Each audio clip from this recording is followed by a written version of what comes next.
The Tupac Museum. I was looking at your social media and I seen that you went, man. So how did you feel about it, yo?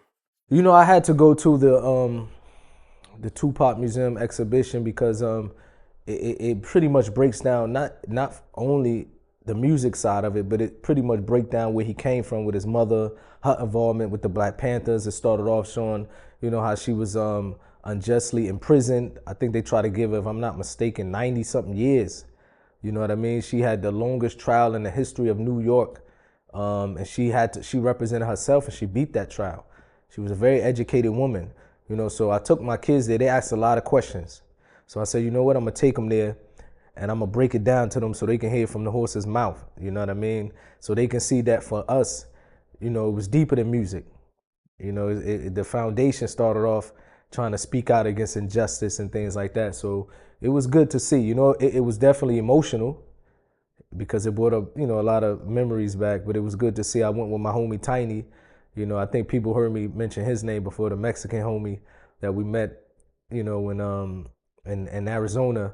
I told a story in the past about some Mexicans that was ready to ride on, Mobb Deep for us. You know what I mean? And me and that dude became good friends, ever since that day. And that was almost 20 years ago. So he was in town. We went together, you know? Right, and they actually, if I'm not mistaken, they got a picture of you, the same picture that they use in the booklet or All Eyes on Me. They had that in the museum, right? Yeah, they had that picture in the museum, So to see that picture, I went to that same street. Yeah, I went to that same street and to see the palm trees. I took a picture there, posted it on my IG. So they had the picture there. They had some video. They had like all Pac clothes, some of the jewelry and stuff like that. Letters. A lot of people don't know that Pac was writing screenplays, and then he wanted to get into movies. You know what I mean? Like he was trying to he was writing movies. So not only was he an actor, he wanted to get into producing and writing films. You know what I mean? And you said that the same person that you went to the Tupac Museum with is the same person that ran up on Mobb Deep, and you said his name is Tiny. I don't think you told me that story, man. Tell me about that, yo. I don't know. There was an incident in Arizona years ago, and there's a video on the YouTube where they see me speaking to Mobb Deep. I believe it's Prodigy. So what happened is we was in Arizona.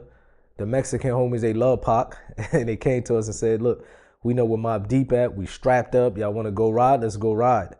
I never been a bully type of person where I can say, "Oh yeah, now we outnumber these dudes. They're on the West Coast. Let's go do something." I said, "No, let's just go to the hotel. I want to talk to them face to face." I knocked on the door. We spoke like men. If anything, it probably would have been a fight. You know what I mean? I probably would have said, asked one of these dudes, let's just shoot a fair one, a head up or something like that. But I didn't want people to start, using guns and stuff like that. I felt like that was a little too much. Oh, that was some bullying stuff. You know what I mean? So we actually went to the hotel, and Prodigy, Havoc, one of them came out and we spoke like men. And they was like, "Look, man, we love Pac. We never have any problems." That video is actually on YouTube. You know what I mean? So we shook hands like men, hugged, and it was respect. So me and that dude, the homie Tiny, we always stayed in touch. He just came home from prison again. He, been going in and out in prison, just came home, changed his life. Very positive dude. Also became Muslim a couple years. He became Muslim, a couple years after I became Muslim. Very positive dude. So he came all the way from out of town to come visit me. So we went to the exhibition together. I want to backtrack to the Tupac Museum, right? Because the Tupac estate is over that, right? Give me your honest opinion. How do you feel about the Tupac estate? Do you think they're doing a good job with Tupac legacy? I think, in my personal opinion, the state is ran by Molly. She actually the one who gave me the tickets to bring my family, and also Tom Wiley. I think, even though I don't listen to music, I'm not involved in music, but nowadays there's so much money to be made even outside of music. I think if they was running the estate properly, they probably would have been worth hundreds of millions of dollars. You could have been putting out merch. You could have put, Pac wanted to do a restaurant before he passed away. I know they had a few pop-up shops. They could have been opening up franchises for that restaurant. There's so many ways that you can extend, his legacy, his name beyond music. Because Pac himself was going to go beyond music. Like I said, he wanted to go into film. He wanted to get into politics. He wanted to really take it on different levels. So his estate, because I look at it from how to make money outside of music, being that I left from the music. And I said, there's so many, things that they can be doing. I don't know why they not. You know what I mean? And I don't know what's happening behind the scenes.